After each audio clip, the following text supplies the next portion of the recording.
Hey, podcast listeners. I am Taryn Elliott, Director of Client Success and Marketing at LISI, and I will be your host for this episode of LISI's All the Things podcast. On this week's episode of Ask Me Anything, I am joined by Dan Martin, LISI's Director of Marketing Technology and Operations. The two of us answer all your questions about something we both love, podcasts. Podcasts have exploded in popularity in recent years, and we're seeing law firms start to launch their own. From how to get started with a podcast, to how to distribute a podcast, to the equipment we recommend for creating your podcast, Dan and I provide the information you need to launch your own podcast and expand your marketing. So here is Ask Me Anything, this week's episode of LISI's All the Things podcast. Check it out. Welcome, everybody, to this week's LISI live stream. It is an episode of Ask Me Anything, and I am your host, Taryn Elliott, the Director of Client Success and Marketing at LISI. And I am joined this week by Dan Martin, the Director of Marketing Technologies and Operations at LISI. Welcome, Dan. Thanks, Taryn.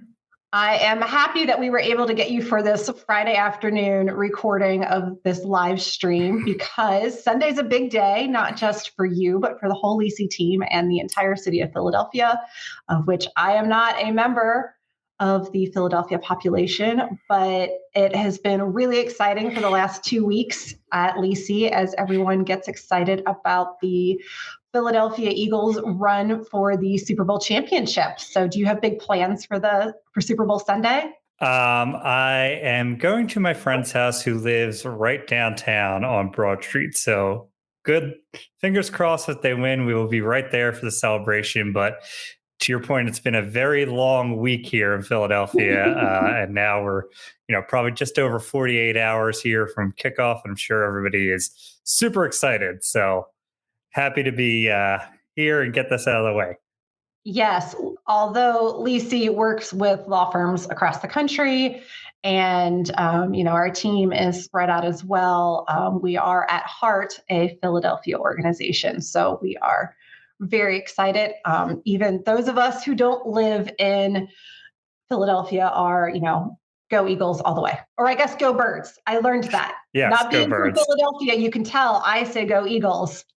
But everyone else on our team is like, nope. If you're from Philly, you say go Birds. So Go Birds. Yeah. Well, excited. I mean, if they win, most of the team will be happy. So that's good morale. Yes.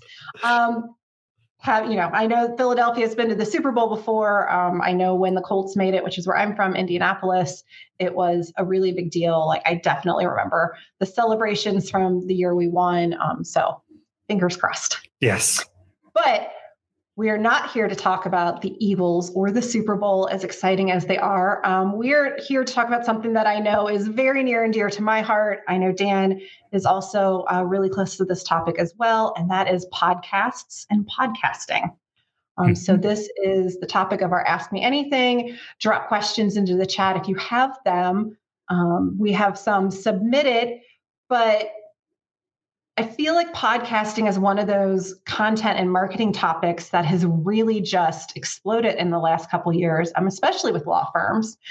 And it's still picking up steam in the legal market. So I'm really excited to talk about it. We launched our podcast a little bit over a year ago. We've launched podcasts for clients within the last year. And just like really broadly, Dan, this isn't a question. I'm curious as to what your take is on podcasts and legal marketing and kind of where we've been and where we're going. Yeah, I mean, I think exploded is the right word there. I mean, if you had asked a law firm about podcasting in 2004, they would have been like, what are you talking about? Right. But yeah, it's just absolutely exploded. The medium is becoming extremely popular. You see podcasts popping up almost daily, from different topics, from law firms, sports, everywhere in between. So it's a really popular medium. And I think it works well for law firms because we all know that lawyers are extremely busy with client work and things like that. But if you can set aside, 20 to 30 minutes to just sit down in a room and just chat about things, that's a podcast, really. Mm-hmm. Just get your thoughts out and you don't have to write a blog and then go back and edit it and things like that. So it really affords lawyers a little bit more flexibility in terms of creating content, in my opinion. Well, and what I love about podcasts, both for legal marketing, but marketing in general, or just as a entertainment and information consumption medium, is that you can take in a podcast almost anywhere. Hmm. Like I was driving to Chicago last weekend and I listened to a bunch of podcasts because I was driving, my kid was sleeping, I had to do something. And, that's really changed how we consume content. You don't have to be in a position to watch something. You don't have to be in a position to read something. You can do it, while you're running or working out or making dinner or driving or commuting, whatever it is. And it's really kind of the one medium that is all accessible no matter what you're doing. Um, Hmm. Unless you're like somewhere where it's super loud, in which case just use your noise canceling headphones. You can take in a podcast, which is really different than a lot of the other ways that we get content out. And I think even the conversation has changed a little bit from, what are you reading or what are you watching, both personally or for professional development, to, what are you listening to? Have you heard this new podcast? Yeah, absolutely. Even like somebody was sick the other day and they're like, I was really sick and I couldn't watch anything because it made me feel worse. And like I couldn't read because I just couldn't focus, but I could listen to podcasts. And like that's what they did while they were sick, or again, any of the other ways. So Yeah. I think the conversation's really changed around there. And I think we're to a point now where people are starting to have recommendations about podcasts in the same way we have about books and shows in the past. Yeah. Yeah. I agree. So the first question that was submitted to us that we'll start with is, I'm ready to start a podcast, but what's the first step? And Hmm. I'll start with this. And Dan, if you want to jump in, you can. But really, the first step is evaluating what your goals are, who your audience is, and how you plan on marrying the two. So a lot of that is content and topic. And that is really your first step. What is your unique take, for our clients, it would be law firms. What is your unique take on a topic where you can kind of carve out your own niche and really own that space, but also you have enough to talk about that is interesting and compelling to your target audience, which is the second part of that. And then, kind of the third part of that is, what are your goals? Are you looking to raise your profile as a thought leader? Are you looking to get more business? Those are the two we see most often. Are you looking to just produce more content as a part of your marketing strategy or your search engine optimization strategy? And kind of how you plan on doing those will also inform the topics that you pick and possibly even the audience that you are looking to target. And then from there, once you have that figured out, you can start discussing what format is right for you, how often you want to release a podcast, and kind of figure out your process from there. Dan, do you have anything else to add from having launched a couple podcasts about what the first step should be? Yeah, no, I think you hit it exactly correct. I was just going to say, once you have your topic and such, a lot of times we do see that lawyers are just trying to, boost their thought leadership and things like that. So how can you communicate your thought leadership or your, subject matter expertise, so to speak, on a certain topic, whatever it might be, to your audience? That's kind of the basis of a podcast. Mm-hmm. And for years, as we worked with clients on marketing and business development, one of the things that has always been a part of a attorney's individual marketing and business development plan has been speaking engagements. And a lot has changed, since COVID, and conferences look a little bit differently. But creating a podcast isn't all that different from creating a series of speaking proposals. Hmm. So that helps a little bit too, to look at it that way. Yeah. The question we probably get most often is, okay, well, I'm starting this podcast, but what hardware and software do I need? Which it came in. What hardware and software recommendations do you have for somebody looking to start a podcast?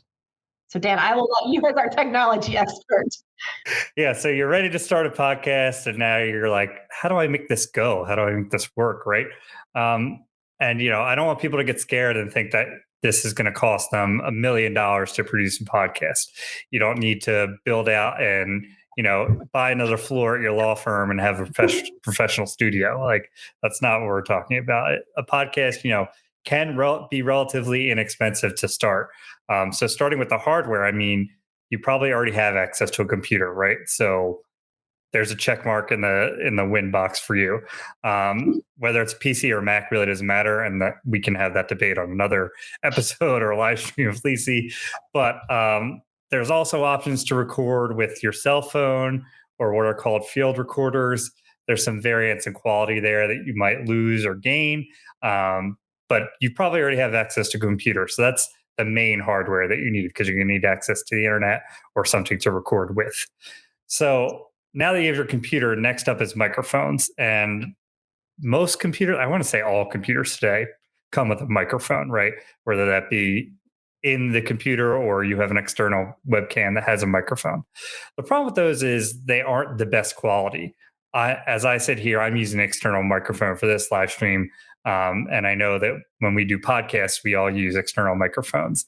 I'm not talking that you need to go borrow a microphone from your local concert venue or whatever, but a nice USB mic can be helpful in terms of boosting the quality. This podcasting is an audio medium, so you want to have the highest quality audio that you can present to the audience.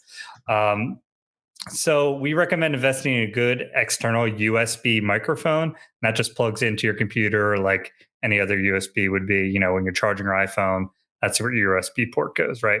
So there's really 3 brands that I kind of look at as like the leaders. Blue microphones, they make the popular Yeti microphones that a lot of people using podcasting. Then you have anything basically from Shure, who is a great audio brand. Anything from them will be good quality. And then finally, stuff that I've used in the past is Audio Technica microphones. Their USB microphones are fantastic for podcasting. So definitely I would recommend getting a external microphone for you. And that's where it's going to cost a little bit of money. On the cheaper end, you might buy one for, let's say, $50. On the high end, you might be getting one for, $250 or whatever. So if you're just starting out, $50 can really make a difference in that quality as opposed to using something like your AirPods or just a computer mic, right? And then next we need to go on. So now we have a computer and a microphone. Okay, where are we going to record this, right? How do I use GarageBand, or, how do I actually record this thing, right? So there's many ways to record podcasts nowadays because it's such a popular medium, right? I'm sure everybody here has listened to podcasts that have been recorded over Zoom calls. And those are fine, but I think you'll agree with me, Taryn, when they're recorded that way, it's a little bit less in quality. Yeah. So we kind of recommend using a provider to facilitate recording. So like similar to hosting a website or something like that, there are providers out there that will enable you to record a podcast. So we recommend Zencaster, which is we use for our podcast, or another one that is basically the same thing. It's just a kind of slightly different, is Squadcast. So these platforms function technically the same as Zoom, in that you can see and hear who you're talking to. The difference is in how they record things, right? So if Taryn and I were in a Zencaster right now, not only would Zencaster be recording our video each on separate files, it's recording the audio on a separate file, each of us. So that come time for post-production, who's ever going to edit your podcast can line all that up, make sure the quality is as high as possible, to put out the best podcast episode that you can put out. So definitely, to sum it all up, you need a computer. We recommend buying an external microphone and then getting on either Zencast or a Squadcast. Those platforms probably range around $20 to $30 a month, right? And I don't have anything to add as relates to the technology, because I got all my recommendations from you for that. But I do really recommend that that when you're doing this, you find a software that has a component of video, for sure. Mm-hmm. Yeah. It makes it a lot easier, even though the video is not necessarily what you're releasing. It makes it a lot easier for the conversation to have that information there. Especially if you have more than two people on the podcast, right? Yes, very much so. Makes it easier to kind of see what everybody's doing, and also to have just that eye contact that makes having a conversation a little bit easier. Okay, well, the next question we have is, what are the different formats for a podcast, and what formats do you recommend? Yeah, I mean, I see a few formats that I'll kind of break out into buckets. They're fairly consistent across the industry. You have your solo podcast. If I just drew up a podcast and was doing one by myself, it's just me talking about something. You have an interview podcast, such as the Huberman Lab or New Heights. Go Birds! Had to throw that one in there. You have your storytelling podcast, which is like your fiction or your nonfiction stuff. I know Serial was very popular back in the day, so that's an example of like a storytelling one. You have like your content adaptation or recap podcast, which would be like a podcast about like The Walking Dead or like the rewatchables from The Ringer, where they watch a movie and then comment on it. And then the last bucket I have is like news. So something like the NPR podcasts or the Daily or the Wall Street Journal tech briefing. I think what format you choose is kind of up to you, depending on what your topic is and who your hosts are. If you have a really charismatic podcast, you might be able to get away with like a storytelling podcast, or depending on what your topic is. I think a lot of firms will generally fall into the interview or news formats.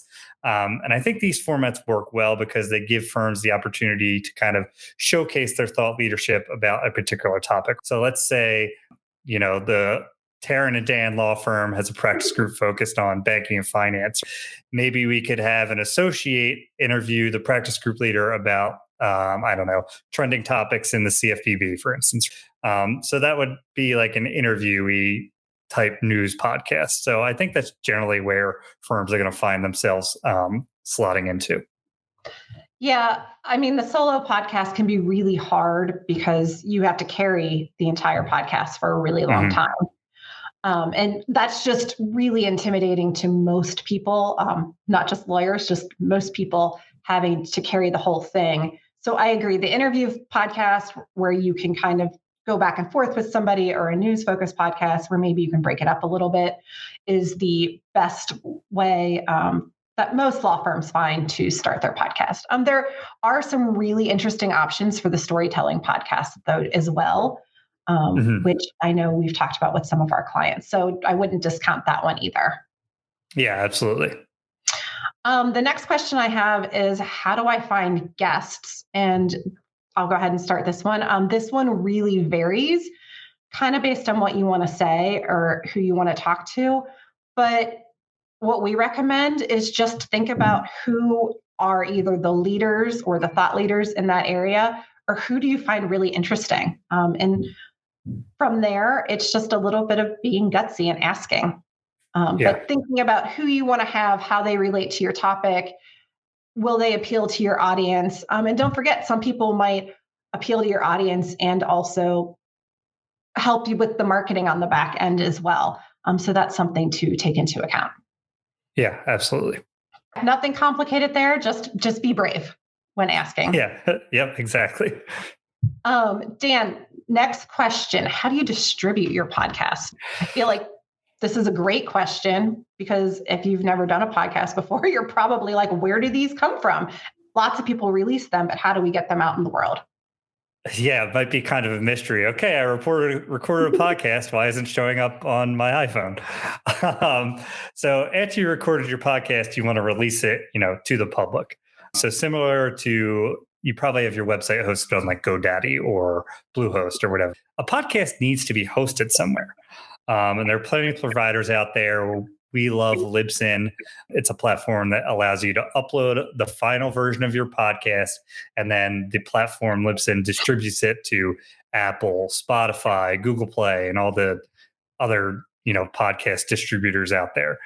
That's done using what's called really simple syndication, or an RSS feed, which basically means that the feed updates the show file each time you release a new episode.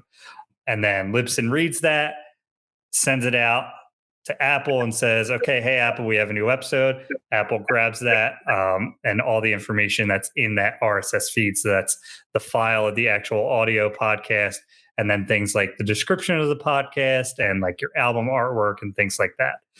So that's kind of the easy way to explain how it actually gets on a platform like Spotify or Apple. I love that. And that leads really well into our next question. Okay, so you've created your podcast and you're distributing it. Now, how do you market the podcasts? Or are there ways you can use your podcast in other forms of marketing? And I'll jump in on this one. Marketing your podcast is really like marketing any other piece of content. We generally recommend social media strategy, having it on your website. If you're using your social media strategy, both put it out there for your company as well as putting it out there for yourself. Make sure you're creating compelling language and text around it. Maybe you could do a video or audio intro that you would put in social media about the upcoming podcast. You could also just do regular text or content marketing around that. Make sure that you're tagging your guests. You can help your guests by maybe prepping some content they could share on social media posts as well. We just did a podcast where we cross promoted it with the guest. And then we also both released it on our podcast platforms, which gets you out to an even bigger audience. But also keeping it on your website. We use our podcasts for SEO, as do some of our clients. And that's another way to really get your marketing for it.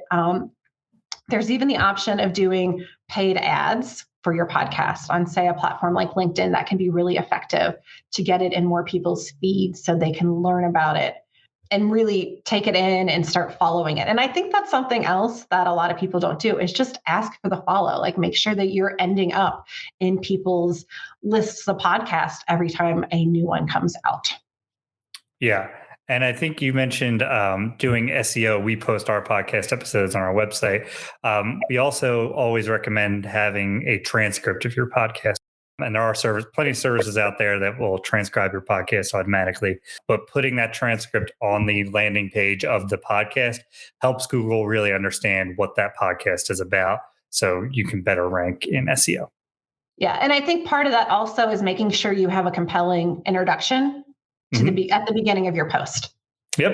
Because generally the first couple minutes doesn't really dive into the topic, but people want to know what you're going to talk about in that post. And so having that introduction to kind of say, hey, this is what we're talking about, this is who our guest is, really goes a long way toward getting people to want to listen and to take in the entire episode. Yeah. And then the last question that we have, because we're going to keep this tight today. How long should episodes be, and how often should you release episodes? So I'm going to use one of my favorite answers and say it depends. There's certainly plenty of podcasts out there that run over an hour on a regular basis. I know I listen to some. But then on the opposite end of the spectrum, you have news podcasts like Up First. The daily Up First every morning is like 10 to 12 minutes. Just quick snapshot of what's going on in the news and things like that. So there's really just a huge spectrum of where you could be. I think to start out, best practice is probably to have your episode land somewhere between 20 and 40 minutes, kind of depending on the content. Maybe you discover something in conversation with your host or whatever that you might go longer than like 30 minutes or whatever, but try and keep it under 40 minutes. And, as you learn more about what your audience likes and things like that, you can maybe experiment with a longer podcast, or maybe, you have a lot of people dropping off. So maybe that'll tell you, okay, we need to do on the shorter side here. So generally between that 20 and 40 minutes to start out. And then once you have enough data to learn from your audience, you can really decide what that sweet spot is.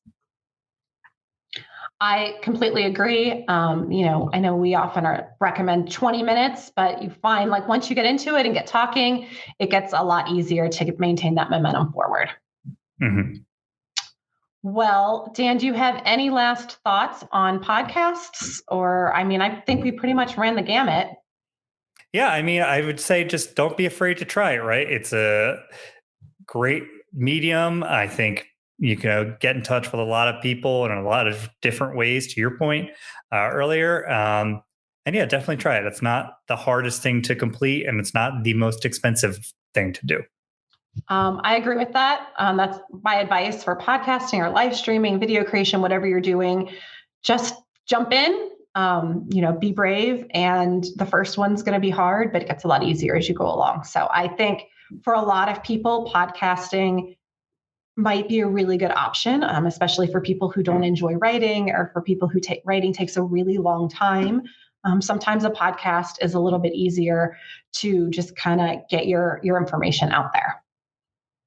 So, well, Dan, thank you for joining me today. Thank you for talking about podcasts. If you have any further questions about podcasting or you're ready to get started, but you're looking to have some questions answered or for a little bit of help, please feel free to reach out to LISI. We have an entire team dedicated to creating and marketing podcasts for our clients who are interested in that. Our next live stream will be next Friday. It is a Behind the Bio with Julie Ackerman, where she interviews really interesting attorneys that she meets throughout her work for LISI, most specifically writing bios for our clients or just in general, really interesting attorneys. And go Birds. Yeah, Sunday. Go Birds. Bye, everybody. Bye. You have been listening to All the Things, the podcast from Legal Internet Solutions Incorporated, where we bring you all the things. Whether it's 3 things we learned, hearing from a legal marketing insider, an Ask Me Anything session, or that one more thing we've been dying to tell you all month long, but couldn't. That's all the things. Our next episode will be out in a week wherever you get your podcasts. And you can join us for the live events every Friday at 12:30 Eastern on our LinkedIn channel for our live stream